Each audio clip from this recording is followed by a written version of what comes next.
Bien, je vous propose donc de commencer notre réunion. Cette conférence donc est organisée par le GIACRE en association avec d'autres associations et notamment avec la commission mémoire de la DGAC. Et je veux d'abord remercier Yves Meusburger qui s'est chargé de l'organisation et qui se charge de toute la technique associée à cette réunion. Alors, le sujet de cette conférence, c'est les archives de films aéronautiques.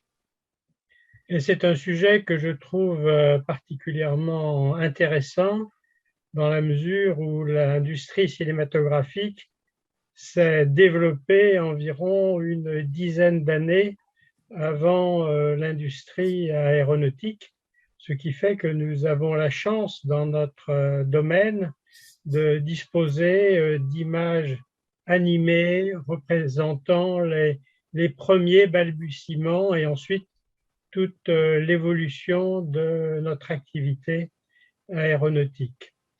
Alors, des images animées, c'est particulièrement utile pour l'aéronautique puisque, comme l'indique l'étymologie du mot aérodynamique, le mouvement est un élément constitutif de la science qui régit le comportement des plus lourds que l'air. Donc, d'avoir non seulement des images, mais des images animées, et puis qui progressivement vont s'améliorer en qualité, vont s'enrichir grâce à la couleur, puis grâce au son, c'est vraiment quelque chose qui est infiniment précieux pour notre activité. Donc aujourd'hui, c'est Frédéric Roland qui va nous présenter donc toutes ces archives actuellement disponibles ou qui seront disponibles un jour plus ou moins rapproché. Alors, je ne vais pas énumérer tous les titres de Frédéric Roland, vous les avez sur le mail, je pense, qui vous a invité à cette réunion. Je vais juste rappeler qu'il est docteur en cinéma et audiovisuel et qu'il est responsable de la Cinémathèque centrale de l'enseignement public à la direction de bibliothèque universitaire de Sorbonne Nouvelle. Donc, il est le mieux placé au carrefour de deux utilisations des archives aéronautiques qui sont d'une part l'histoire et d'autre part la pédagogie. Frédéric Roland, je vous donne la parole.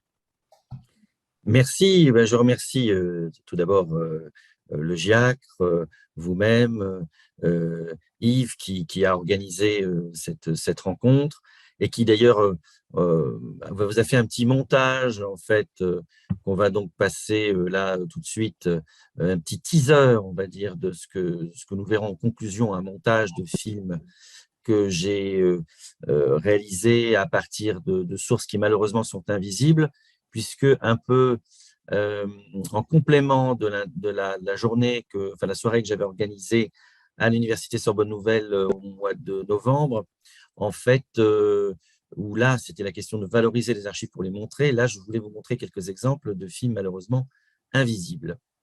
Donc, on va vous lancer ce film.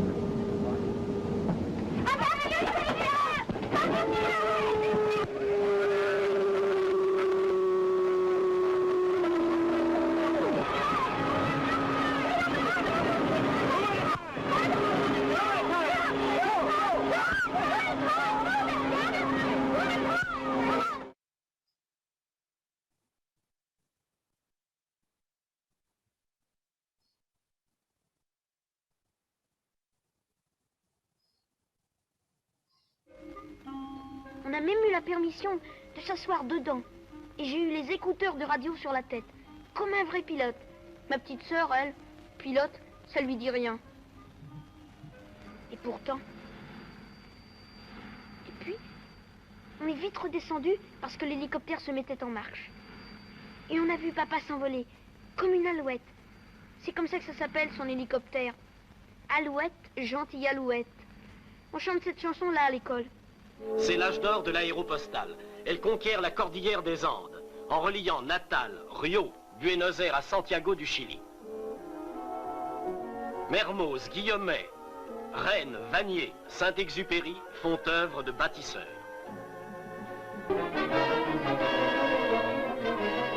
L'impossible devient courant. Mermoz et Colneau en panne dans la cordillère décollent en lançant leur appareil dans un précipice. En 1954, 320 000 passagers utilisèrent l'aérodrome de Maison-Blanche. Ce nombre dépassera 350 000 en 1955. Le trafic se caractérise par deux pointes très accusées en juillet et septembre, correspondant au départ et au retour de vacances des Algériens.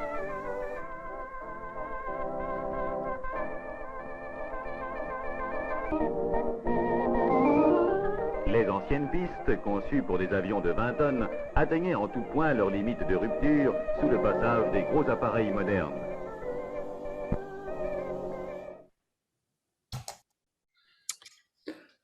Voilà, c'était pour vous mettre l'eau à la bouche.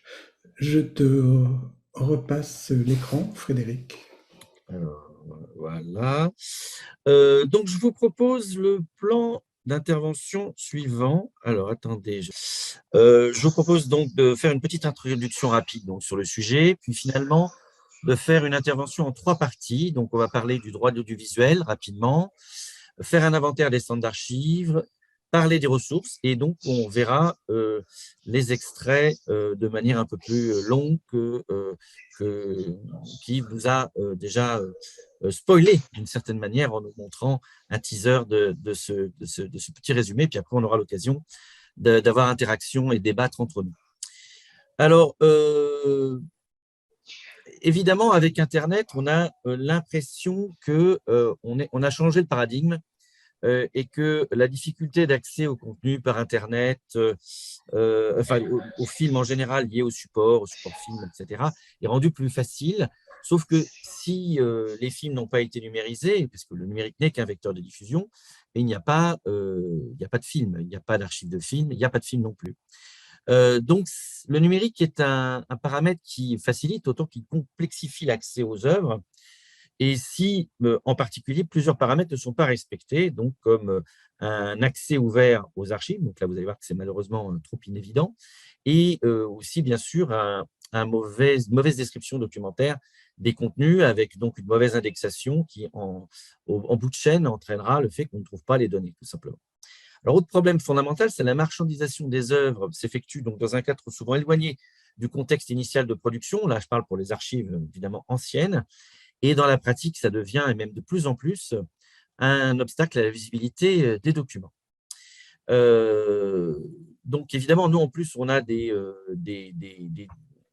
un sujet qui est quand même relativement pointu, qui demanderait de la part des personnels, y compris d'établissements spécialisés dans les archives comme l'INA ou même éventuellement de l'ECPAD, une certaine expertise en fait qui n'existe pas toujours sur le domaine aéronautique, et donc c'est sûr qu'on passe à côté d'un certain nombre d'informations qui peuvent être intéressantes pour des historiens, des écrivains sur la thématique du cinéma, etc. Alors évidemment, il y a la multiplicité des fonds qui peut faire peur, donc on va aborder aussi cette question rapidement, et puis naturellement la multiplicité des supports. Alors, moi, ce que je note ces dernières années, c'est que donc avec Internet, c'est qu'on est un peu passé d'une logique de flux, comme l'illustre la télévision, avec des contenus qui sont diffusés, qu'on ne choisit pas, etc., à maintenant un stock, une VAD, une VOD, qui, sur le plan théorique, peut rendre une certaine valeur aux contenus passés, qui sont donc devenus un patrimoine, ce qui déjà peut être ambivalent dans le sens que peut avoir le patrimoine, puisqu'on peut penser aux actifs, et qui dit actif dit derrière la problématique de la monétisation et donc des problématiques induites derrière sur la circulation des œuvres ou l'accès aux œuvres. Et puis aussi, je pense que un certain nombre d'entre nous peuvent, n'étant pas par contre experts forcément de la question du volet des archives, se mal jauger la rareté. Et d'ailleurs, c'est vrai aussi chez les professionnels de l'audiovisuel qui peuvent aussi méconnaître, par exemple, notre sujet aéronautique. Et donc, cette notion de rareté, elle est très relative. Et donc, bien sûr, pour moi, et je pense pour vous, j'espère, la question centrale, c'est la question de l'accès aux œuvres. Même si, évidemment, il ne faut pas oublier la question de la conservation, puisque, évidemment, si on n'a pas conservé des films, et on va en parler, évidemment, on n'a pas de film à montrer. Alors, on a dans les modèles économiques de l'Internet la notion de long train, je ne sais pas si vous avez entendu parler de ce terme, qui donne sur le plan théorique un débouché grâce à Internet. Donc, vous voyez, surtout fondamentalement, je ne veux pas absolument opposer, même si moi je suis, comme vous le savez, un spécialiste des fonds en argentique, opposer l'argentique au numérique, puisque le numérique peut être un moyen formidable de valoriser les fonds en argentique. L'illustration de ça, c'est le développement des cinémathèques amateurs. Je prends l'exemple par exemple de Cyclic, qui est une des 2 plus grosses cinémathèques qui regroupe du cinéma amateur. Alors, en l'occurrence, Cyclic, c'est pour la région centre, qui a 15 000 films en ligne et qui permet à n'importe qui, même quelqu'un qui est au fin fond de la pampa, d'aller ou d'avoir envie d'accéder à tel ou tel sujet qui serait trop pointu dans une logique économique habituelle pour sa rentabilité. Puisque là, en l'occurrence, c'est quelque chose qui est gratuit, même si c'est évidemment derrière payé par des collectivités locales et qu'il y a une forme de modèle économique, c'est celui de la région qui veut rayonner. Alors, on a sur Internet aussi, donc, comme je vous l'ai dit, des conséquences ambiguës de la marchandisation, avec aussi des problématiques derrière assez complexes, notamment celles que je redévelopperai tout à l'heure, des œuvres orphelines, qui posent des questions qui font qu'aujourd'hui, une œuvre orpheline va devenir finalement plus compliquée, alors qu'on pourrait avoir l'a priori inverse, à montrer qu'une œuvre avec des auteurs vraiment bien balisés et connus. Et donc, il y a plein de faux-semblants sur cette question du paradigme de la rareté. Et en bout de chaîne, notamment sur le plan du documentaire sur le sujet aéronautique, par exemple, ça peut avoir aussi de graves conséquences, la situation d'excès de marchandisation, etc., puisque ces conséquences de choix éditoriaux par les réalisateurs d'images pour le réusage, comme on dit professionnellement, peuvent être victimes de biais et donc entraîner des distorsions historiographiques. Je repense à ce qui s'est passé en particulier, mais j'y reviendrai, sur le centenaire de la guerre 14-18, puisque en fait, on a été obligé souvent, les créateurs sont passés par l'Australie, etc., pour trouver des archives françaises. Et ce qui évidemment pose un problème, puisque les archives australiennes n'ont pas toujours le même point de vue que les archives françaises sur la France, etc. etc. Alors, on a donc un développement assez puissant des matériels derrière le travail, comme des grands établissements comme l'INA, qui sont donc dans cette fameuse distribution qu'on peut aussi appeler Unicast. Et donc, on peut se poser la question de savoir, et là c'est une nouvelle notion, si on n'est pas dans beaucoup de cas de figure, face à des films qui sont victimes, enfin, nous sommes victimes d'un copie-fraude. Alors, je vais réexpliquer cette notion qui existe depuis 2006 et qui a failli être intégrée dans notre droit en 2013, c'est-à-dire, globalement, il s'agit en gros d'une rétention d'images ou le fait qu'on ne puisse pas réutiliser des images parce qu'elles sont trop chères, parce qu'elles sont excessivement marchandisées, ce qui, derrière, va limiter tous les gens qui, y compris les chercheurs ou les historiens, veulent avoir accès à ces images. Alors, la question donc du droit. Je ne sais pas si vous savez, mais depuis 2007, le droit d'auteur a été une nouvelle fois corrigé et simplifié. Et en fait, au lieu d'avoir des années de guerre, etc., qui comptaient dans le cas général, parce que tout est toujours très compliqué, on est passé en gros à 70 ans à la mort du dernier des co-auteurs pour la durée du droit d'auteur. Alors, les auteurs, je vous rappelle, c'est le scénariste, l'auteur de l'adaptation, le dialoguiste, le réalisateur et l'auteur de la musique, plus l'auteur de l'œuvre originale, même si c'est parfois un peu plus compliqué. Sans parler qu'en plus, on peut avoir des œuvres de collaboration, etc. Donc là, déjà, ça fait un paquet de gens qui sont potentiellement crédités au générique d'un film ou auteurs d'un film. Et donc, il faut attendre en théorie 70 ans après la mort du dernier pour que ces films tombent dans le domaine public. Bon, ça, c'est la théorie. Il y a aussi les droits producteurs qui sont donc entre 5 et 50 ans, bien que parfois on puisse les proroger, qu'ils soient rachetables, enfin, c'est des choses assez complexes. Et il y a aussi, et là je tiens à insister là-dessus, pour différentes raisons, un droit des supports que beaucoup, dont des professionnels, oublient. puisque le film est un objet, hein, la bobine de film, celui qui l'a, il s'est quand même fatigué à la trouver, parfois à l'acheter, etc., à la numériser, etc., etc. Il y a aussi la question de la restauration. Et enfin, pour terminer sur la question du droit, il y a le droit moral qui, lui, comme vous le savez, inaliénable, mais ce qui peut entraîner un chantage chez certains ayants droit au niveau du droit moral qui entraîne une forme de continuité d'un droit d'auteur. Alors, ces pratiques, faute, dans mon PowerPoint, ces pratiques, évidemment, dans le film de fiction, quand on a une copie muette, et des gens comme moi, on sait utiliser un peu, trouver des images qui peuvent être réutilisées. Mais voilà, pour, par exemple, Courrier Sud, un film de Pierre Billon, c'est un film de 1937, donc ça paraît loin. On se dit, ah, chouette, on pourrait le programmer, nanana.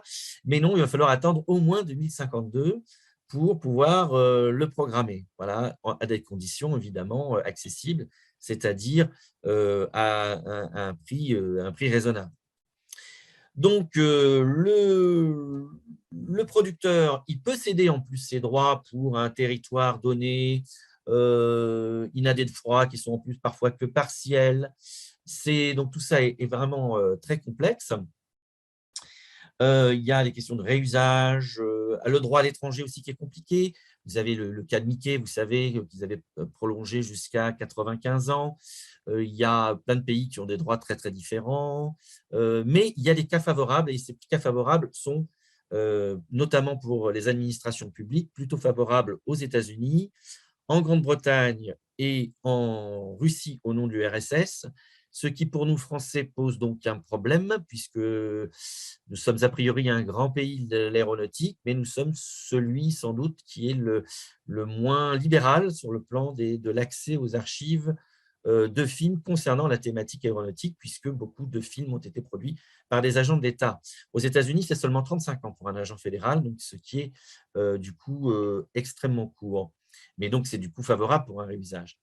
Donc, en France, du coup, de facto, et plus le temps passe, je constate que la notion de domaine public est peu connue ou donc reconnue, alors qu'à l'étranger, pour diverses raisons, notamment les pays que j'ai cités tout à l'heure, comprennent bien l'intérêt en matière d'influence, de soft power, de l'intérêt de montrer des images d'archives sur, je ne sais pas, le Mirage 4, etc., etc., et donc eux, sur les avions américains, etc., etc., qui vont donc occuper une plus grande surface, par exemple sur YouTube, que nos archives françaises, qui vont donc être plus difficiles d'accès parce que pas libérées, comme on dit, pas donc diffusées sur Internet.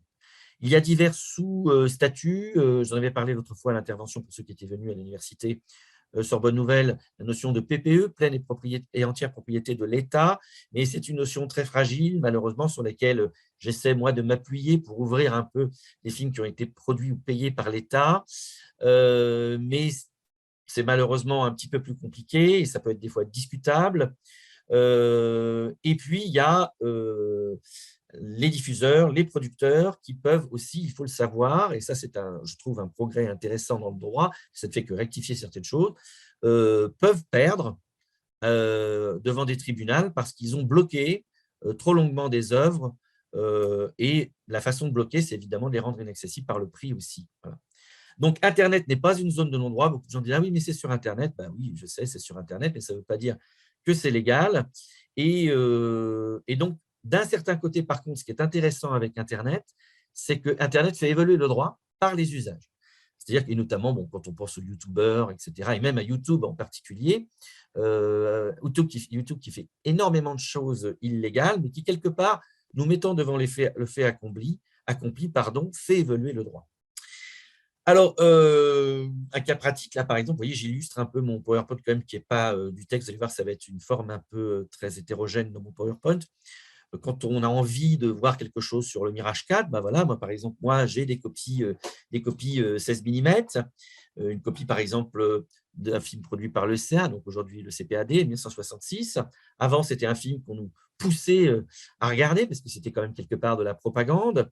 C'était quelque chose qu'aujourd'hui, on classerait en open access, avec des niveaux d'abonnement extrêmement faibles pour les établissements militaires ou civils, pour accéder à ces copies, et on envoyait les copies par la poste.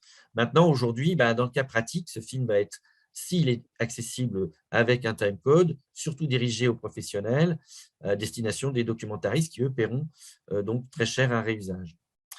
Donc, je pense que dans les années qui viennent, et d'une certaine manière, j'espère, là, je prends une position personnelle, mais vous comprendrez après quel est le sens aussi de mes engagements sur le plan du patrimoine, que la notion de copie fraude est appelée à se développer en France. Il y a eu des abus, notamment des abus qui ont été remarqués, en particulier sur la question du centenaire de 14-18, comme je l'ai dit, puisque, par exemple, vous avez le cas du CNRS qui, très innocemment, a mis, bon, on leur a dit, bon, ben voilà, il faut des films sur 14-18, vous auriez des choses formidables. Ils ont mis des films formidables sur Internet. Ce faisant, les autres pays aussi, dans ce cadre, ont mis plein de choses, les Britanniques, plein de pays.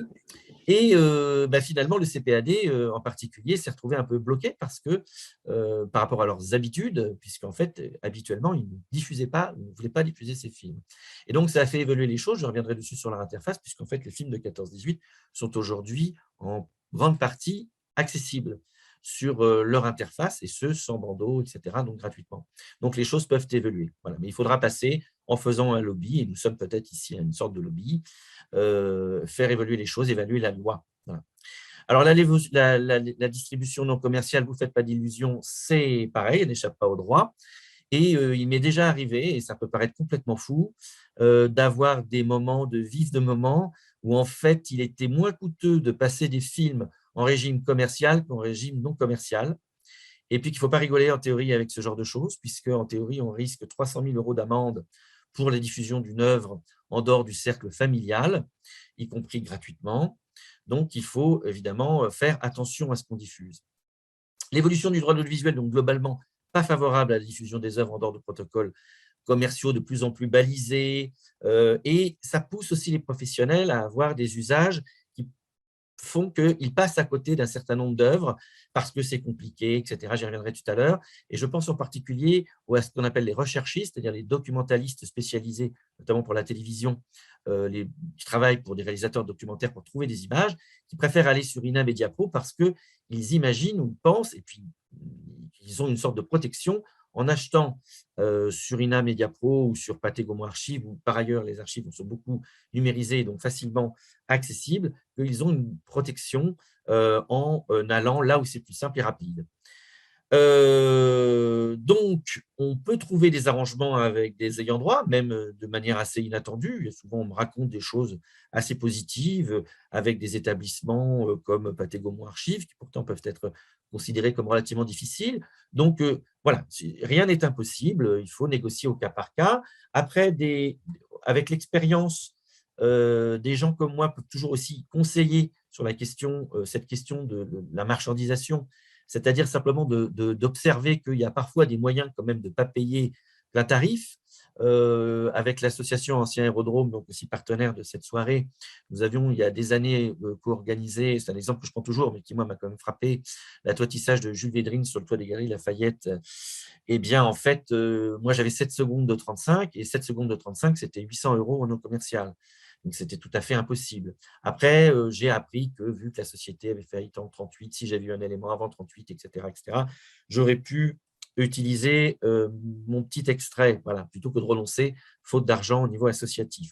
Je rappelle que les tarifs de Pathé Gaumont Archives sont de 2 700 € la minute au niveau commercial. Donc, tout ça est quand même très coûteux. Et on est dans une situation qui est quand même difficile. Et de façon générale, ce n'est pas parce que les autres le font que c'est légal non plus. Dans les faits, les agences de films amateurs, c'est vrai, ont très peu de problèmes. Je prenais l'exemple de Cyclic, aussi en préparant cette intervention avec Yves, qui ont très peu de problèmes, en fait. Donc, c'est quand même finalement relativement rassurant. Mais on est aussi des fois dans la nécessité d'utiliser et de passer un extrait, de besoin de se rassurer, de trouver la première personne en fait, qui va vous dire « j'ai les droits ». Vous n'avez pas vraiment les moyens de vérifier. D'ailleurs, c'est souvent très, très difficile à vérifier. Et moi, ça m'est déjà arrivé, on paye des droits à quelqu'un qui ne les a pas, en fait. Et voilà, et du coup, on se fait avoir. Mais bon, enfin, c'est malheureusement une chose qui peut arriver. À mon sens, du coup, si on a une vision très rigide du droit, 90%, à mon avis, des usages de ce que vous voyez sur Internet, 90% de ce que vous voyez peut être objet de contestation ou de recours à un titre ou à un autre. Ça peut être d'ailleurs par des nouveaux biais qui n'existaient pas avant. Lorsque j'ai mis, par exemple, le petit contenu que vous allez voir de manière extensive tout à l'heure, en fait, il y a 2 enfants dedans et maintenant, c'est un nouveau problème. La préoccupation autour des enfants, tu dis, ah, attention, il y a des enfants. Oui, mais c'est des enfants de 1959. Mais bon, c'est pas grave, la machine, ça va lui poser un problème. Donc, il y a plein de nouvelles problématiques. Il y a aussi la musique. Il y a quelque chose parfois séparé. Et on va vous donner des fois des droits pour un film, mais sans la musique. Alors, bon, c'est quand même un peu particulier. Il y a des gens aussi qui se disent, ah, mais c'est pas grave, je peux quand même citer. Ah, ah oui, mais citer, le droit à la citation, c'est très, très discuté, à moins que vous soyez des comiques, puisque là, dans le sens, c'est autorisé pour pour les spectacles comiques ou la satire, etc. Mais enfin, a priori, ce n'est pas trop le type de choses qu'on est censé faire. Mais bon, on peut constater aussi que YouTube existe toujours, que des sociétés qui font du réusage existent toujours, même s'ils ont eu des procès, etc. Bon, voilà, donc on peut trouver quand même des accords. Et donc, je pars tout simplement du constat du sous-représentation des ailes françaises. Et donc, je le fais malheureusement de manière un peu amère, et je pense qu'un certain nombre d'entre vous, voilà, j'ai déjà spoilé mon propre exemple là, des archives australiennes, l'ont déjà vécu, c'est-à-dire de se dire, mais quelle tristesse, quel malheur que je ne puisse pas utiliser des images françaises en France. Alors, du coup, on peut utiliser aussi ou savoir qu'il y a des images amateurs, par exemple, qui sont pour le moment encore relativement peu utilisées dans le domaine du documentaire, alors qu'avec les moyens modernes, des scans de haute qualité, même un film 8 mm, on peut en obtenir quelque chose de très propre. Mais en théorie, il faudrait rédiger des contrats de cession. La plupart du temps, ça a été peu ou mal fait, même si les grandes cinémathèques comme Cyclique ou Cinémathèque de Bretagne le font quand même relativement bien. Et puis après, on pourrait rentrer dans des délires juridiques. Hein. Je me fais l'avocat du diable. On pourrait dire, oui, mais là, par exemple, pour cette image, il s'agit d'un essai nucléaire depuis un bâtiment militaire. Et j'ai vu des textes et des intentions de dire, oui, mais tout ce qui est tourné depuis un bâtiment militaire nous appartient, etc., etc. Donc voilà, tout peut être, si on a une vision un peu extensive, difficile au niveau de l'usage du droit. Donc, une photo, par exemple, il y a des gens, évidemment, tout le monde triche un peu. Quand on a une certaine expérience de l'image, du documentaire, vous voyez un bout d'actualité qui trichait déjà dans le passé en réutilisant une image fixe. Rapidement, bon, ben voilà, hop, ça passe, et après, d'ailleurs, on va payer des droits sur le moment du réusage. Bon. Il y a d'autres restrictions qui peuvent exister, dont celle d'un secret défense qui est parfois long ou même flou quant à sa déclassification qui devrait être explicite, etc. Pour les films d'instruction militaire, par exemple, je pense, longtemps après leur réalisation, on pourrait aussi considérer que même 70 ans après, c'est toujours un secret militaire. Bon, j'attends de voir les poursuites, mais enfin bon. L'autorisation du propriétaire de l'objet dans un espace aussi fermé type musée de l'air est également théoriquement nécessaire pour un usage professionnel. Filmer des avions au musée de l'air, normalement, il faut demander l'autorisation au musée de l'air. Bon, ça peut être valable pour plein de choses, les collections privées plus modestes. Donc, il y a beaucoup de limitations. Et il y a aussi, comme toujours, parfois aussi des légitimes réclamations et de la mauvaise foi qui peuvent cohabiter. Et j'ai tendance à dire et à penser que la négociation, c'est aussi en fait, en réalité, acheter la paix sociale. Et donc, on a quelquefois, comme je le disais tout à l'heure, des bonnes surprises. Le plus courant dans ce que je vois, c'est le problème de l'illustration musicale au niveau associatif, comme nous sommes, notamment par rapport à YouTube et cette tentation qu'on peut aussi avoir. Je prends l'exemple de l'Ancien Aérodrome, puisque je m'occupe aussi du contenu, des contenus, en tous les cas de mettre en ligne directement les contenus de notre Web TV sur Ancien Aérodrome. Tout de suite, le problème, c'est la musique. C'est-à-dire qu'on peut même avoir le problème avec les haut-parleurs, vous savez, sur un meeting, qui diffusent une musique et qui vont faire que l'algorithme va détecter en fait une musique qui va donc changer le statut juridique de votre œuvre, j'allais dire, enfin du film, de la diffusion vidéo, de ce qui est en ligne. Donc là, on a évidemment des risques, même si ces risques-là sont atténués par YouTube, puisqu'aujourd'hui, ils mettent simplement une pub. Et d'ailleurs, ils mettent des pubs un peu partout, là aussi, même si on pourrait discuter parfois, je pense notamment pour des films du domaine public, que plusieurs personnes peuvent simultanément utiliser sur un même support.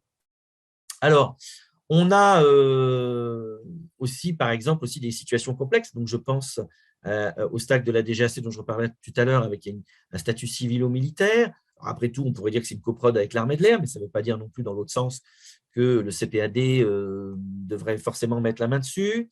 On a, donc là, je vous propose une sorte de petite illustration, hein, et puis de toute façon, vous allez le voir tout à l'heure. Là, je vous montre quelques images. On a une image de 1959 et un film qui est en fait un film que vous allez voir tout à l'heure, d'ailleurs, un petit extrait. Vous avez déjà vu d'ailleurs dans le petit extrait préalable, un film qui est en fait une forme de propagande sur la gendarmerie de l'air. Bon, c'est un film de 1959, mais c'est une société privée. Donc, a priori, non. Mais, il y a toujours un mais. Là, en bas, on est avec un film allemand, un film, on pourrait dire nazi. Alors, on va dire oui, mais tout est toujours plus compliqué parfois. Toujours au rang des frustrations, et là je parle aussi en tant que responsable de la Cinémathèque centrale d'enseignement public, la marine française, un de nos titres qui montre, et je pense qu'il y a certains d'entre vous qui doivent saliver en regardant l'image qui est là du porte-avions de l'entre-deux-guerres, du Béarn, en l'occurrence du pont du Béarn. Bien là c'est non, mais j'allais dire, puisque en fait on peut toujours aussi trouver peut-être des idées, puisque le CPAD, comme les autres, hein, le domaine public la conserve. Du côté britannique, c'est l'inverse. On va être dans le le Crown Copyright Act. Donc là, on va avoir favorisé les documents ouverts. Vous voyez, ce qui est triste, c'est que celui-là est plus récent. Et du côté de l'OTAN, on va avoir un alignement sur les Américains. Vous voyez un film que j'ai mis sur ancien aérodrome et que certains avaient vu quand on avait fait aussi des voyages. Enfin, on est un petit milieu, on se connaît déjà avec des voyages avec la NORA, etc. Là, un film de 1957 de l'OTAN, on peut le diffuser, le mettre sur Internet, on va même vous remercier. Men in Space de Disney, avec, vous reconnaissez la personne qui est à l'écran en bas, Werner von Braun, qui donc était invité vedette d'une série sur l'astronautique. On va dire non, mais, puisque finalement, en plus, dans la pratique, on peut le voir. Très facilement, il est ripé, et même s'il le supprime, les gens le remettent sur YouTube, donc très facile à voir. Alors, on a la France aussi, la France de Vichy, par exemple. Et la France de Vichy, on va dire oui, théoriquement oui. Mais le problème, c'est que l'INA qui va marchandiser ces films-là va dire oui, mais c'est à moi, en oubliant un peu l'idée que ces films sont dans le domaine public. Et vu que c'est l'INA, on ne va pas oser attaquer l'INA. Et puis, il y a la Russie, qui, au nom de l'URSS, va dire finalement, on va essayer de favoriser la diffusion des films. Et donc là, on va avoir des films parfois pas très, très vieux. Et donc, on va se retrouver en France à vouloir illustrer des sujets avec des films soviétiques, ce qui est un petit peu étrange. Donc là, je passe à une autre partie qui est donc l'inventaire des centres d'archives. Alors bon, évidemment, le plus important en volume, enfin peut-être ex aequo, c'est le CNC, donc je vais revenir au Centre national de la cinématographie, puisque c'est vrai que je n'en ai pas parlé, mais il y a quand même aussi la question des fictions, hein, naturellement. Il y a l'INA qui, comme vous le savez, alors qu'il y a des stocks en particulier à Saint-Honoré, c'est dans le 78, et le siège est à Brie-sur-Marne de l'autre côté dans le 77. Donc il y a des kilomètres et des kilomètres de bobines, puisqu'évidemment, les films de télévision ne pouvant pas s'enregistrer pendant longtemps, ils étaient kinéscopés, c'est-à-dire mis sur support film ou d'ailleurs préalablement, comment dirais-je, filmés, évidemment, en film. Alors, à garder, parce que là, on n'aura pas le temps, mais vous pouvez toujours ouvrir le lien suivant via un de mes sites personnels qui s'appelle cinématographe.org. Si vous avez l'occasion d'y retourner, vous verrez, il y a une page lien. Et sur cette page lien, je fais un listing de tous les centres d'archives français, y compris petits, modestes, etc. Et donc, qui vous permettent tout simplement, cliquant dessus, de vous retrouver sur leur page d'accueil. Voilà. Moi, j'estime que c'est une chose à faire et qu'il n'y a pas de raison de ne… voyez, je sais que beaucoup d'établissements ne le font pas, et ce que je trouve un problème de principe un peu étrange. Alors évidemment, dans les postulats qu'on a sur le film, et j'ai dit déjà un peu en introduction, c'est que 80% des films d'avant 1919 ont disparu, 50% des films d'avant 1950. Vous voyez, c'est difficile de trouver des films. Vous voyez, j'ai même des nazis qui peuvent me rencontrer dans les caves. Vous voyez, c'est un dur métier que celui de l'archéologue du cinéma. Mais disons que, sans rire, on a cette idée, qui est évidemment en partie vraie, que plus un film est ancien, plus il est potentiellement disparu. Bon, voilà. Et donc, on a cette statistique qui n'est toujours la même depuis 1989, à ce moment où la FIAF l'a fait, qui reste valable et qui donne un peu une idée voilà, de la situation patrimoniale. Mais néanmoins, je voudrais quand même vous rappeler que la première cause de disparition des films n'est pas la dégradation des supports, mais l'indifférence et les destructions volontaires. Et ça, l'indestruction et les destructions volontaires, c'est pour tout le monde, y compris les centres d'archives, j'en suis un, qui pilonnent, qui envoient des fois le bébé avec l'eau du bain, parce qu'ils ont un manque de place, parce qu'ils considèrent ça à l'instant T où nous sommes obsolètes, et évidemment n'ont pas le recul de l'histoire sur l'intérêt potentiel des images tournées aujourd'hui. On le voit même avec la vidéo. Hein. Si vous faites des photos aujourd'hui avec un appareil photo numérique, vous pouvez faire dans une soirée des milliers, même, je sais pas, 1000 images, vous allez avoir tendance à vidanger, alors que peut-être il y aurait, je sais pas, dans un film de famille, une image de famille, un tonton, un machin, dans 20 ans, vous serez content d'avoir cette image. Évidemment, l'autre souci, c'est la pluralité des supports et la difficulté d'accès a priori de l'extérieur liée à cette difficulté technique de les reproduire ou simplement de les passer, de les consulter. Sachant que historiquement, certes, bon, il y a le 35 mm, il y a le 16 mm, mais il y a eu aussi des images tournées en 28 mm, en 9.5, en 8, etc. etc. Et évidemment, ça peut poser un problème technique, même si aujourd'hui, tout est numérisable via des scanners et qu'il n'y a pas de vraie difficulté technique, mais il y a un coût. Et ce coût, il faut pouvoir l'assumer. Le problème, c'est comment jauger de l'intérêt d'image. Par exemple, moi, j'ai le cas en ce moment d'images amateurs prises entre 1913 et 1915 au Maroc. Comment le faire sans les numériser, donc sans payer de l'argent, sans dépenser de l'argent. Et l'argent, où le trouver? Alors que ça se trouve, les images ne sont peut-être pas si intéressantes. Vous voyez, c'est complexe. La vidéo, c'est pareil, on oublie, mais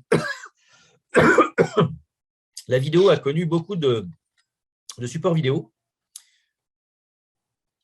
Excusez-moi, j'ai une trace du Covid qui m'a laissé malheureusement de petits souvenirs. Donc, il y a des problèmes de rétrocompatibilité. Ça va très, très vite. Le numérique va très, très vite. Les cartouches LTO, sur lesquelles, par exemple, ce que vous voyez en bas de l'image, en bleu et en mauve, c'est pas…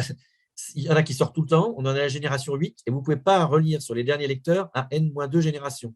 C'est quand même problématique. Moi-même, dans mon centre d'archives, je ne peux pas lire ce qu'on a produit il y a 10 ans. Vous voyez, bon, c'est quand même, voilà, c'est pas merveilleux, moi, s'en fout. Alors, la vidéo, de façon générale, les raisons qui font qu'on a un enrichissement des fonds, c'est le dépôt légal, voilà toute une série de choses là, que j'ai listées, les dons, les dépôts, les productions maison pour le CPAD, qui est aussi producteur, Gaumont, etc., on en a déjà parlé. Donc, la DGAC, au nom avant le ministère de l'Air, etc., etc.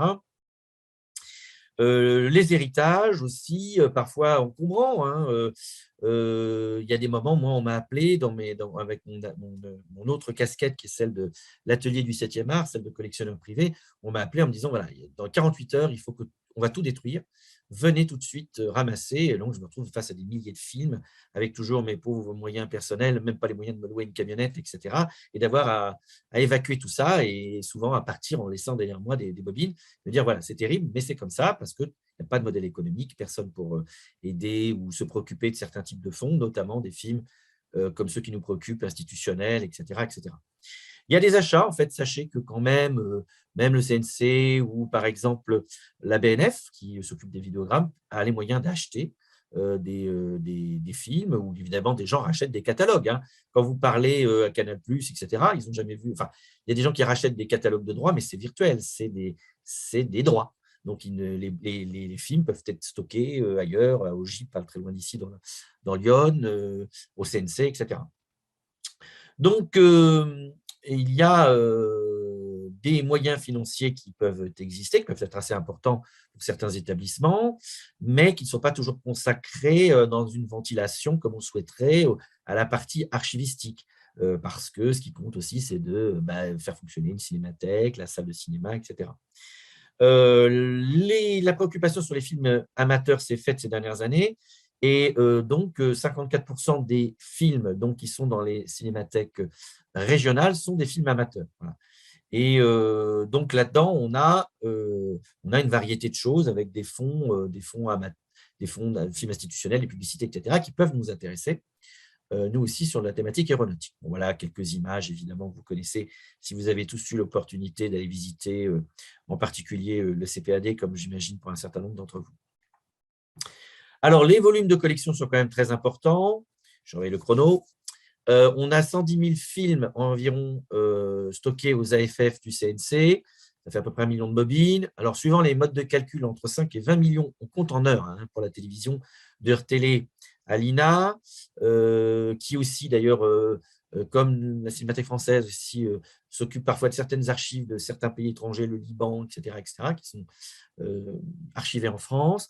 Vous avez aussi, donc, du coup, l'ABNF qui, avec beaucoup de retard, a appliqué le dépôt légal, qui, je vous rappelle, date quand même de François Ier en théorie, hein, mais donc c'est fait progressivement après le CNC, etc. Et là, en 93, pour la vidéo. Et vous avez des fonds, là je parle plutôt pour des fictions, parce qu'en général, c'est des fictions, des documentaires liés à la fiction aux grands auteurs qui vont intéresser des grandes cinémathèques, comme la Cinémathèque française, la Cinémathèque de Toulouse, par exemple. Et puis des fonds privés quand même importants. Pathé Gaumont Archives, c'est quand même 267 000 titres. Lobster Film, bon, qui malheureusement est actuellement en difficulté, avec aussi 100 000 bobines plus ce qu'ils ont aux États-Unis. Et vous avez des sociétés spécialisées qui notamment ont racheté aussi des fonds associatifs, y compris des bases de données d'ailleurs, comme Cité de mémoire, etc., et des laboratoires. En fait, aussi, parce que dans les laboratoires, il y a l'élément le plus intéressant, enfin théoriquement, c'est les négatifs, les meilleurs éléments. Alors là, par exemple, c'est mon propre fonds public, hein, donc il faut stocker, ça demande des moyens. Alors, suivant les moyens des uns et des autres, on n'a pas toujours les moyens de stocker aux conditions idéales, hygrométrie, température, etc. Mais on fait ce qu'on peut. Et souvent, ce que vous voyez là, par exemple, en fait, il faut se dire que c'est des films survivants. C'est des films qui ont survécu à de très nombreux pilonnages et sur des sujets qui sont plus porteurs. Les films qui sont moins porteurs, comme l'enseignement technique, etc., ont souvent été très peu conservés, beaucoup détruits. Et moi, ce qui me manque le plus dans ce fonds public, c'est des fonds sur des thématiques pointues comme nous, l'aéronautique, qui est représentée, pour ceux qui n'étaient pas là à la soirée que j'ai essayé d'organiser, que j'avais organisée le 24 novembre à l'Université Sorbonne Nouvelle, 1%, mais c'est déjà pas mal finalement, 1% de films sur le sujet de l'aviation, parce qu'il y a eu avant le BIA, le BESA, etc., divers organismes qui cherchaient à avoir accès à des contenus pour l'éducation des enfants, des adolescents aux questions techniques relatives à l'aéronautique. Alors, dans la suite des établissements, donc après, il y a des collections nationales, mais donc des collections thématiques, donc le CPAD. Alors, c'est à peu près 20 000 films en argentique, dont du nitrate. C'est le seul établissement avec le CNC à avoir le droit en France de stocker du nitrate au-delà de 50 kg. Et ils affichent, ils communiquent sur 36 000 vidéos, sachant qu'ils continuent de produire, évidemment, naturellement. Vous avez Canopé, alors, qui est donc Canopé, c'est notamment la télévision scolaire, puisque la partie de la projection en classe, c'est en fait la partie dont je m'occupe, la CCEP. Vous avez plein de musées qu'on a un peu oubliés, le musée de la pub, le SFRS, qui était la partie un peu plus scientifique liée au ministère, qui aujourd'hui est valorisé par Canalu, qui est un beau site qui agrège beaucoup de moyens de conférences en particulier. Et vous avez des cinémathèques comme l'agriculture, etc., qui peuvent exister. Voilà, plein d'autres. Je ne vais pas toutes les citer, je les laisse à l'image, mais il y a aussi, par exemple, Patrimoine de ADS, que j'avais l'occasion de visiter, qui a des documents très intéressants. Il y a d'ailleurs des anecdotes très intéressantes, maintenant un peu anciennes, mais les documents de SNECMA, Safran, avaient été jetés. Et en fait, les personnels les avaient récupérés dans la poubelle. Et quelques années plus tard, lorsqu'un cadre a demandé « Oui, mais on n'a rien à mettre sur notre site Internet », les anciens de SNECMA ont pu dire « Oui, mais nous, on avait sauvé les films ». Alors, parfois, il y a des établissements qui ont des moyens ou des locaux qui sont assez impressionnants. Je pense à Cyclique et Issoudun, région centre. Mais bon, ce n'est pas le cas de tout le monde. On a donc des cinémathèques régionales. Donc, moi, je pense que c'est quelque chose qu'il faut que vous exploriez tous si vous cherchez des documents d'images animées un peu originaux. Il y a des choses formidables qui sortent sur des meetings dans les années 50, dans les médias après-guerre, des choses parfois même très bien filmées, qui sont quand même qui deviennent faciles d'accès grâce à ces sites, notamment celui de Cyclique. Donc voilà, profitez-en. Il y a un certain maillage du territoire français qui est malheureusement incomplet. mais bon, qui est là. Voilà, il y a des trous dans la raquette. Vous voyez que je suis cité encore une deuxième fois, puisque je suis l'atelier du 7e art aussi. Alors, l'air de rien, avec mon ami Pascal Rigaud, on est quand même à 10 000 films, 1000 appareils. Bon, voilà, c'est dans ces collections qu'on peut trouver des choses un peu aux marges. Alors, chose étonnante, d'ailleurs, j'ai noté sur le site du gouvernement data.gouv, c'est une bonne idée, ça. Ils ont même mis, j'ai vu ça il y a quelques temps, les films détenus par la Cinémathèque de Nice. Voilà. C'est une bonne idée. J'espère qu'à terme, il y aura plus possible des listes comme ça ouvertes. Alors, il y a les ressources, donc j'ai dit institutionnelles, mais il y a aussi celles des amateurs et celles des professionnels. Enfin, la dernière partie de mon intervention. Les bases en ligne, et je vais rentrer un peu dans le concret des choses, des accès, avec notamment l'interface. Vous avez vu sans doute la nouvelle interface de l'ECPAD, qui donc se présente comme ça, avec un habituel champ de recherche. Je vais revenir dessus. Et des catalogues. Là, c'est pour la partie plus cinéma, mais ça peut quand même vous intéresser aussi. Toutes les fictions de cinéma, etc. Il existe un agrégateur, notamment un qui s'appelle Ciné Ressources. Il est en lien aussi toujours sur ma page cinématographe.org à lien, et qui peut être pour nous, évidemment, chercher un avion, etc., il ne sera jamais, évidemment, saisi, indexé que mais enfin, en tous les cas, pour les fictions, c'est par ce biais-là qu'on peut arriver à savoir qu'il existe de la documentation dans tel et tel établissement, Cinémathèque de Toulouse, etc., etc. Là, encore une fois, c'est une base de données qui est née de la mise en commun de données de plusieurs autres établissements, ce que moi, mais je suis peut-être un naïf là-dessus, un idéaliste, j'appelle de mes voeux, mais bon. Alors, après, quand on a des interfaces comme ça, il faut savoir les utiliser. Il y a des pièges. Là, par exemple, quand vous êtes sur CNC Patrimoine, vous dites, oui, bon, où est-ce que c'est là, voilà, bon. En fait, il faut aller à chercher à droite de l'image à consulter, et consulter, taper le film que vous cherchiez en développement, une espèce d'interface qui maintenant a peut-être une douzaine d'années, et là, vous allez avoir une réponse. Alors, petite astuce, s'il n'y a pas de réponse, c'est qu'il n'y a pas dans cet établissement, mais aussi dans les établissements partenaires. S'il y a une réponse, mais qu'on ne vous dit pas où c'est, etc., c'est que c'est un des autres établissements partenaires qui l'a et pas les AFF. C'est un petit défaut du logiciel. Ça donne une idée. Et donc, évidemment, c'est très riche, puisque là, sur le plan des fictions, Cinémathèque de Toulouse, Cinémathèque, Centre national de cinématographie sont évidemment très riches. Si vous cherchez toujours des informations sur les films de cinéma, vous avez, films de cinéma, films qui sont sortis dans les salles de cinéma. Attention, nuance. Parce qu'il y a des films ont connu des aventures, des histoires très différentes les unes des autres. Et par exemple, les films pédagogiques, vous voyez, moi, je dirais qu'il y a 50% qui ont un visa. Parce que 50% ont un jour connu une exploitation cinématographique en première partie, chose que, vous savez, les premières parties cinématographiques de séance. Et l'autre moitié n'en ont pas, parce qu'il suffisait d'avoir un agrément scolaire, etc. Là, pour la partie purement cinéma, il y a un site qui est un peu difficile à trouver, il faut dire RCA du CNC, googliser l'information. Et là, vous avez une très vieille interface très web 1.0. Il y a marqué œuvre en bas, là, vous voyez, c'est tout petit. Il faut taper sur œuvre. Et là, il faut taper le titre du film sans accent, sans chapeau chinois, ouais, sans accent, sans virgule, sans tiret, sans rien. Et là, peut-être, vous trouverez le numéro de visa. Et avec le numéro de visa, une chose qui va nous intéresser beaucoup pour les documentaires qui ont connu un jour une exploitation cinématographique, vous allez avoir un point sur les droits. C'est-à-dire, a priori, de savoir quand est-ce qu'il a été déposé et voir parfois une circulation, des rachats, etc. Notamment, évidemment, pour les fictions de long métrage cinématographique. Alors, le CNC, il y a quelques années, a eu une très bonne idée,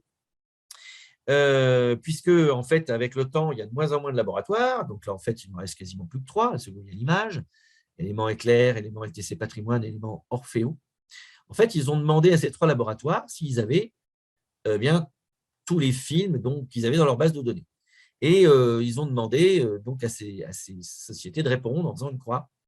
Et en fait, moi, ce qui m'intéresse, ce n'est pas ce qu'ils ont répondu, c'est ce qui est en creux. C'est-à-dire ce qui déjà n'est pas dans le titre de l'œuvre, parce qu'en fait, elle n'est pas œuvre cinématographique, et aussi ce qui manque. Voilà. Et notamment ce qui n'est pas comme titre dans la liste, eh bien, je peux vous dire que dans le domaine du court-métrage, du film institutionnel, etc., c'est même une majorité de titres. Donc, ce qui prouve que les petites cinémathèques, des gens comme moi, ils ont beaucoup de boulot encore pour longtemps. Et vous, encore plein de choses merveilleuses à découvrir. Alors, si vous êtes intéressé par la question du volet purement cinématographique, il y a par exemple une petite bibliothèque qui est très peu connue, qui est directement sur le site de Bois d'Arcy. C'est donc la bibliothèque du CNC, mais qui est plutôt sur le côté exploitation cinématographique, pour vous donner accès à quelques documents supplémentaires. Alors évidemment, la plupart des gens, la plupart d'entre nous, hein, moi le premier, on a tendance, un peu comme des fois on googleise, comme on dit les choses pour chercher des données. Pour le cinéma, on a tendance à aller sur IMDb. Hein, vous savez, pour les films en général. Mais alors le problème d'IMDb, c'est que c'est un prisme américain. Puisqu'en fait, ça vient, c'est un prisme anglo-saxon. Au départ, c'était une université, puis maintenant, ça a été repris par Amazon. Nous, on a un équivalent français sur le cinéma qui n'est pas très connu, qui s'appelle encyclociné.com et qui est souvent plus précis sur la question des acteurs, etc., si vous cherchez un film de fiction. Alors, je fais une petite parenthèse, c'est ce côté universitaire qui reprend le dessus. Vous pouvez aussi chercher des articles scientifiques, etc. Alors, je profite de mon intervention pour juste vous faire le rappel que une base de données qui monte en puissance s'appelle HAL, H-A-L, et qui donc aujourd'hui recense énormément de publications scientifiques. C'est le portail en devenir de la publication scientifique. Vous avez dans le même ordre d'idées le SUDOC pour tout ce qui est publication papier, etc. Donc les bases de données qui peut aussi référencer éventuellement des DVD, des ressources audiovisuelles dans quelques cas, mais bon, c'est assez rare. Et puis pour les thèses, vous avez thèse.fr qui permet de retrouver les thèses à partir de 85. Et vous avez un équivalent européen qui s'appelle DART, DART Europe, qui fait la même chose au niveau européen. Vous avez des bases comme la mienne, là, celle de la BSN. Il suffit de taper ce que vous cherchez, mais encore faut-il savoir que c'est là. Là, en l'occurrence, savoir que c'est à l'Université Sorbonne Nouvelle, ça c'est un peu le problème. Et là, pour vous donner une idée du problème, c'est que pour mon propre fonds, j'ai théoriquement là 100 films en attente de numérisation, mais en gros, j'ai 1100 films là qui sont théoriquement en ligne. En ce moment, on est en panne sur tous les films qui sont seulement en DE.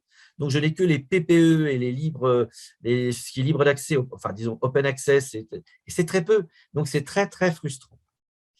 Vous avez d'autres bases professionnelles, il y a l'audiovisuel, notamment celle de Canopé pour la télévision scolaire. Alors, évidemment, cette multiplicité de bases peut faire peur, mais il faut réfléchir à ce à quoi on cherche. Est-ce qu'on cherche un film scolaire? Est-ce qu'on cherche un film… Alors, d'autres bases européennes se sont mises sur Europeana. Donc, quand on cherche quelque chose au niveau européen, il ne faut pas hésiter à aller regarder sur Europeana, même des fonds audiovisuels. Et puis, la base dont je vous parlais tout à l'heure de Cyclique, vous savez, pour le film amateur pour la région Centre, elle s'appelle Mémoire. Voilà, le site Mémoire. Et c'est très simple d'utilisation, c'est super. Et puis, on peut voir les films tout de suite. Canalu, dont je vous parlais tout à l'heure, c'est facile aussi. Canalu, donc les films du SFRS. Et je pense que c'est ça un peu le modèle. On va vers ça sur le plan scientifique. C'est une espèce de YouTube, en fait, scientifique. YouTube. Je me suis mis dedans en vous montrant ma propre page, qui peut être aussi une page blanche, ou celle de l'ancien aérodrome, par exemple. Voilà, c'est quand même un très bel outil. Bon, après, évidemment, le problème, il y a de nombreux biais à YouTube que vous connaissez. Il y a des questions d'accès. Les professionnels ont tendance beaucoup à aller sur Vimeo ces dernières années, parce qu'on peut bloquer. Bon, là, ça, je passe, parce que ça, c'est un peu en sujet. Là, si vous cherchez quelque chose sur l'INA, parce que donc évidemment, la grosse base audiovisuelle pour voir des films, la télévision française, j'en dis, ah oui, mais alors par exemple sur la base de Creil, puisque les avis citoyens là-bas à Creil, est-ce qu'il y a des choses sur Creil? Oui, il y a plein de trucs sur Creil, sauf que vous ne pouvez pas les voir. Parce que pour les voir, il faut avoir le code pour accéder à la base INA Media Pro. Mais il suffit de le demander pour l'avoir. Et pour le demander, il faut que votre argumentation, mais je vous laisse faire, ait l'air crédible. Voilà. Vous êtes chercheur, vous avez un projet de documentaire, vous allez pouvoir avoir accédé à INA Media Pro et accéder à vos images, même si c'est en fait pour une finalité scientifique. Mais je n'ai rien dit. Le cadre de CPAD, donc voilà la nouvelle interface, qui est pas mal faite, je trouve. Même si sur le côté gauche, je trouve qu'il y a des choses un peu discutables. Là, quand on cherche tout simplement des vidéos en open access, visuels en ligne, etc., bon, vous voyez, on n'a qu'une partie des vidéos. Donc là, évidemment, c'est frustrant, notamment si vous travaillez sur la Seconde Guerre mondiale ou des périodes plus récentes. Vous avez des choses, alors on sent bien qu'il y a eu, je connais bien l'établissement parce que j'y travaillais en 1999, donc ça fait déjà loin, mais à l'époque, évidemment, le grand truc pour rentabiliser l'établissement, c'était les films nazis. Hein. Le reste, la France, ça n'intéressait personne, ça ne rapportait rien. Je travaillais sur le service de santé en 14-18, alors c'est vous dire, ça n'avait aucun intérêt. Alors moi, j'étais là en train de regarder mes petits films nitrates, ça c'est formidable. Et en fait, pour dépenser de l'argent, ce qui rapporte de l'argent, c'est les wagons que nous n'avons pas rendus à la fin de la Seconde Guerre mondiale. Mais on sent qu'il y a eu un petit changement parce que quand même, au bout d'un moment, voilà, les archives allemandes ou diverses archives sont un peu ambiguës au niveau de la marchandisation. Enfin là, on a domaine public, on a 273 sur 36 000 et 6 811 vidéos en ligne. Et donc là, en fait, évidemment, beaucoup de choses.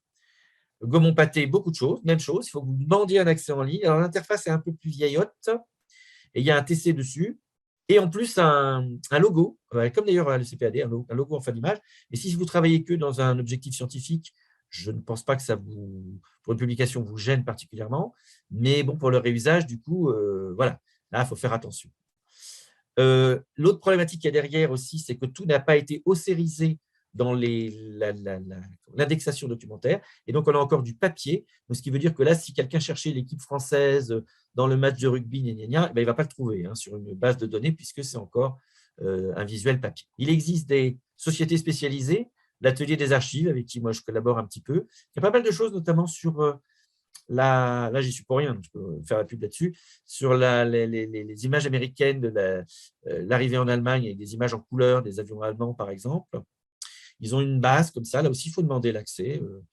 Là, vous pouvez vous recommander de moi là, pour cette fois-là. Et puis sinon, s'il n'y a pas tout ça, vous êtes obligé d'aller voir des films sur table. Et là, on a presque terminé. Je vois Yves qui regarde sa montre.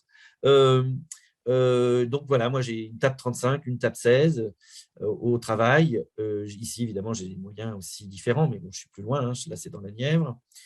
Il y a des problèmes, il y a des bases, mais là, on n'a pas le temps. En fait, qui sont celles que, en fait, les vieilles bases sont sans arrêt appelées à être ingérées par des nouveaux systèmes et évidemment, elles ne sont pas compatibles, donc on perd des données.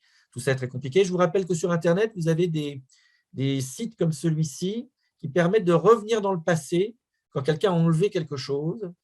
Bon, après, ce n'est pas toujours à 100%, mais enfin, vous pouvez essayer de retrouver des choses qui ont été supprimées. Et sinon, vous avez une association de professionnels spécialisés pour recherchistes d'images, qui s'appelle le PIAF. Et voilà. Donc, nous arrivons donc à la conclusion de ma petite intervention ici. Et donc, à Yves, le moment où nous allons peut-être passer comme tampon entre le moment de discussion et mon intervention, un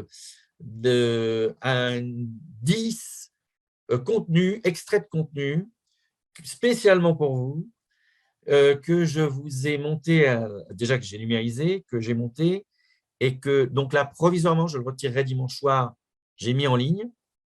Et il se trouve que là, les 10 exemples que je vous montre sont 10 films qui sont invisibles ou très difficilement visibles pour certains d'ailleurs de mon fonds qui ne sont pas PPE, pour un film, un autre de l'ECPAD aussi. Et sinon, le reste, c'est des cas particuliers. On aura l'occasion d'en reparler, ou de toute façon, vous le verrez en lisant le carton de présentation. Donc Yves, je te redonne la main ou tu la reprends. Tu la reprends. Et je coupe mon son.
l'API se compose de 3 sous-ensembles. Voici le parachute dorsal avec son harnais en nu équipé de 2 libérateurs. Ce harnais s'endosse facilement et offre un confort appréciable. Toutes les sangles sont réglables et permettent l'ajustage au plus près du corps. Pour supprimer les risques d'accrochage accidentel, la sangle d'ouverture automatique est levée à l'intérieur du sac dorsal.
La crosse placée sous le fuselage accroche l'un des brins d'acier tendus au-dessus du pont. L'avion est stoppé en quelques mètres. 30 à 40 secondes seulement séparent un appontage d'un autre appontage.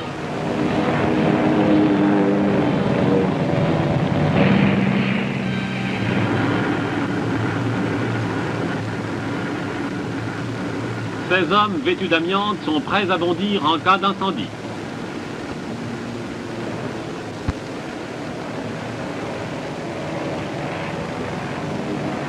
Tirez. Coupez.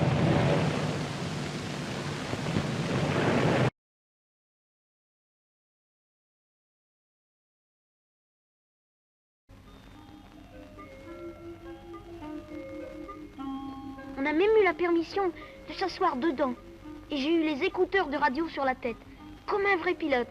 Ma petite sœur, elle, pilote, ça lui dit rien. Et pourtant... Et puis, on est vite redescendu parce que l'hélicoptère se mettait en marche. Et on a vu papa s'envoler, comme une alouette. C'est comme ça que ça s'appelle, son hélicoptère.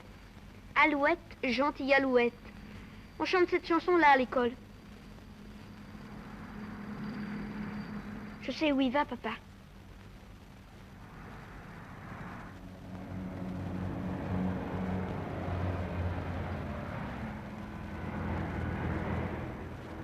Par exemple, le dimanche, il y a des tas d'autos sur la route. Il y en a qui vont à toute vitesse et qui dépassent toutes les autres. Et c'est défendu, c'est dangereux. Il a vu. Et avec sa radio, il raconte tout aux autres gendarmes qui sont en bas. Et forcément, de là-haut, il voit bien où elle va, la voiture.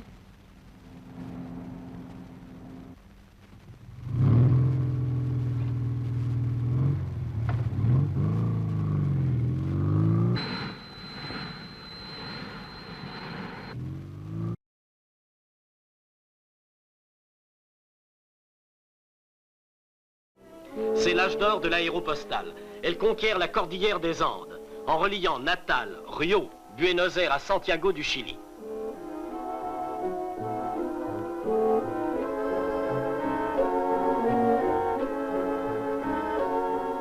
Mermoz, Guillaumet, Rennes, Vanier, Saint-Exupéry font œuvre de bâtisseurs.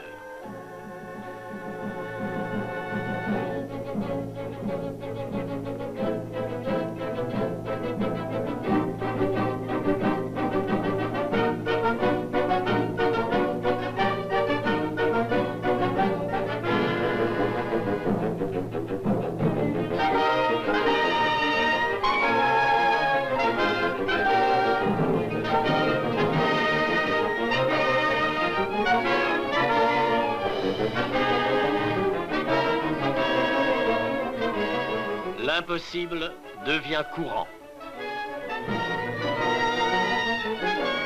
Mermoz et Colneau en panne dans la cordillère décollent en lançant leur appareil dans un précipice.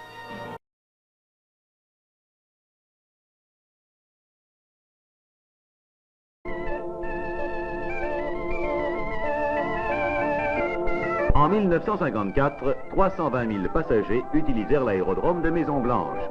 Ce nombre dépassera 350 000 en 1955.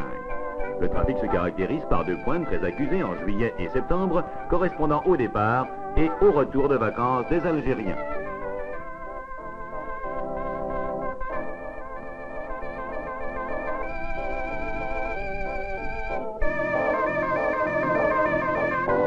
Les installations de l'aéroport, exiguës, rudimentaires et inconfortables, étaient depuis longtemps manifestement insuffisantes.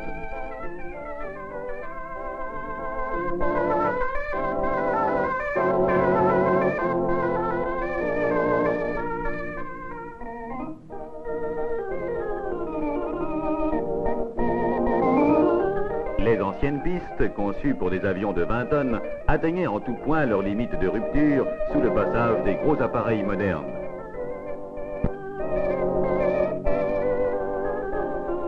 Disloquées, elles nécessitaient un entretien ruineux. De plus, leur position croisée ne permettait pas leur utilisation simultanée, pourtant nécessaire en période de pointe. L'étude du nouveau plan de masse a tiré un parti maximum du fait que les vents dominants soufflent, soit de l'ouest en hiver, soit du nord-est en été. Ces deux directions ne faisant entre elles qu'un angle de 37 degrés.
Bien, avez-vous des questions? Alors, pour ça, il faut lever la main ou vous réactivez votre micro. On est 24 en ligne actuellement. Philippe, je crois qu'il y a... Philippe, oui. Oui, j'avais une petite question. J'ai appris plein de choses. C'était une conférence très intéressante. Bon, je me présente brièvement. Je suis en charge de la communication de la division avion de Daher, qui construit notamment un avion qui s'appelle le TBM. Et bon, nous sommes les héritiers de Morane-Saulnier, donc on fait souvent référence à Morane-Saulnier et à l'histoire. Donc, je fais régulièrement des recherches pour essayer de trouver des pépites parce que mes prédécesseurs m'ont pas laissé grand-chose en archives vidéo. Et souvent, d'ailleurs, quasiment tout était sous-traité, donc je passais par les différentes sociétés de production audiovisuelle qui ont travaillé là-dessus. Je suis devenu très copain avec Cyril Lolivier chez Pathé Gaumont, qui nous a aidé à trouver quelques pépites d'archives. Bon, mais maintenant, c'est un point de vue cinématographique. Et je me dis, il y a dû exister des films d'instruction. Alors, le CPA est pas très très riche en ce qui concerne Morane-Saulnier, mais peut-être que j'ai pas cherché où il fallait. Donc ça, j'ai quelques pistes. J'ai vu que sur votre site, enfin sur le YouTube, vous aviez un très beau film où on voyait la maintenance d'un Morane Paris. Et ça m'intéresserait bien de pouvoir l'ajouter à nos collections. Donc si on peut discuter sur le sujet, je suis assez ouvert parce qu'il montre bien. Je pense que c'est un film d'origine de Morane-Saulnier, mais je ne sais pas avec qui ils ont traité. C'est la même chose, c'est le même fond que le frelon au début. C'est en fait la RTF. Donc l'avant ERTF, si vous voulez. Donc, vous voyez, c'est encore un type de problématique, c'est que bon, c'est le fils d'un opérateur de l'RTF qui m'a donné les rushs de son père. Alors, j'ai des tas de discours du général de Gaulle sans la voix, et au milieu, il y avait des avions quand même, ou des hélicos. Voilà. Et vous voyez, là, par exemple, c'est un cas d'un petit extrait que j'ai trouvé tellement beau que du coup, j'ai craqué, je l'ai mis parce que je me suis dit c'était chouette. Mais, et puis honnêtement, je crois que tout le monde s'en fiche. Et voilà. Mais voilà, juridiquement, c'est limite.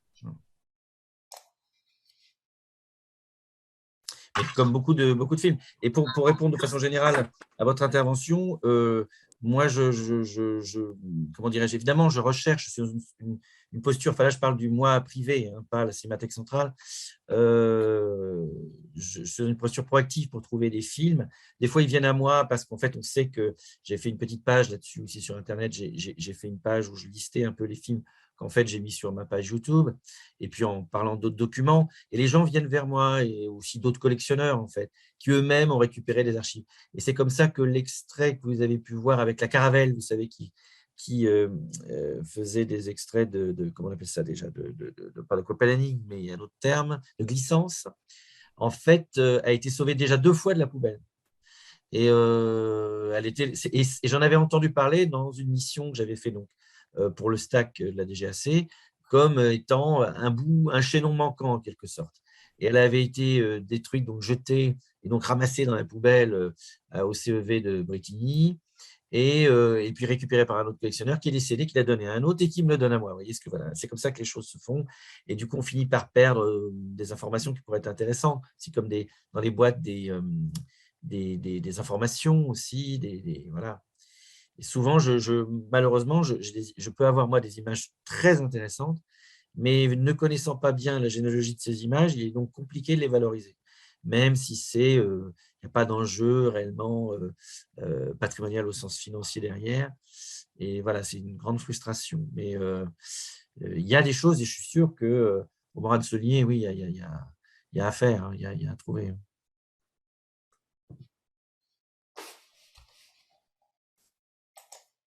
D'autres questions? Question. Moi, j'ai une question. Ah. Jean-François, oui, le son. Oui. Est-ce que vous avez des contacts avec les écoles d'ingénieurs aéronautiques? Non, pas pour le moment. Non, parce que je ne cherche pas, si vous voulez, moi je suis quand même actif. Hein. Au niveau de la Cinémathèque centrale d'enseignement public, j'ai juste commencé, la première fois, c'était d'ailleurs en prenant peu après ma prise de poste à la commission mémoire de la DGAC il y a quelques années, pour ceux qui étaient là, si vous vous rappelez, faire juste un petit speech de quelques minutes pour dire, voilà, on existe, on a un petit fonds, mais qui est très modeste, hein, de 25 titres à peu près, qui correspond plutôt au BIA en gros. Et puis là, de reparler du sujet récemment avec un focus un peu plus élargi, mais là, c'est avec ma casquette professionnelle.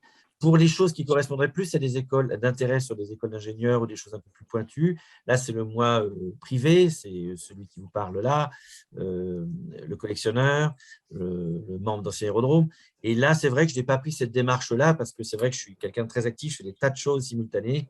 Il faut aussi que les gens viennent un peu vers moi parce que je suis débordé d'activités et de projets. Et voilà, il faut que…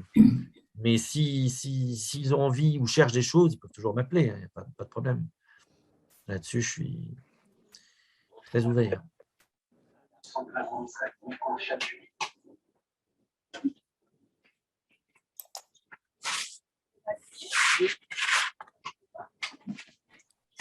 Monsieur Porcher. On entend. Ah.